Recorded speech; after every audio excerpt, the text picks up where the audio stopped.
અમરેલીમાં સ્કૂલ સંચાલકોની મનમાની સામે આવી છે। જાહેર રજાઓમાં પણ સ્કૂલો શરૂ હતી। અમરેલીમાં કેટલીક સ્કૂલ રજાઓમાં પણ શરૂ રહેતી હોવાથી વિદ્યાર્થીઓ તહેવારથી વંચિત ભૂલકાઓ ઉપર ભણતરનું ભારણ નાખી તહેવારોથી વંચિત રાખી સ્કૂલ સંચાલકોએ નિયમોના ધજાગરા ઉડાડ્યા છે। રામનવમી હોય કે ઈદ, અમુક શાળાના સંચાલકો સરકારના નિયમો નેવે મૂકી મનમાની કરતા હોય તેવા દ્રશ્યો અમરેલી શહેરની કેટલીક સ્કૂલોમાં જોવા મળ્યા છે। અમરેલી જિલ્લા શિક્ષણ અધિકારીની સ્કૂલ બંધ કરવાની સૂચનાને પણ અવગણના કરાઈ હતી। એક વખત મીડિયા દ્વારા કેટલીક સ્કૂલ જાહેર રજાના દિવસે શરૂ હોવાના પુરાવા આપવા છતાં કોઈ પગલાં નહીં। અંતે જિલ્લા શિક્ષણ અધિકારીએ ગુજરાત શિક્ષણ બોર્ડને લેખિત ફરિયાદ આપવા જણાવ્યું હતું। જેકેએસની ગુજરાતી સાથે જૈનિક સુચિત્રા, અમરેલી।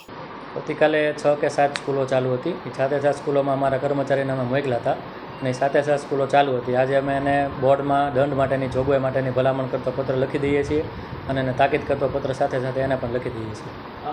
અમુક સ્કૂલો છે ઘણી વખત વિવાદમાં આવેલી છે, ચાલુ હોવાની ફરિયાદ મળી છે, તો એ બાબતે હજી કોઈ પગલાં નથી લેવાના પડે? નહીં, નોટિસ ઇસ્યુ આપણે એક વખત એને કરેલી હતી અને એનો ખુલાસો જે તે સમયે કરેલો હતો।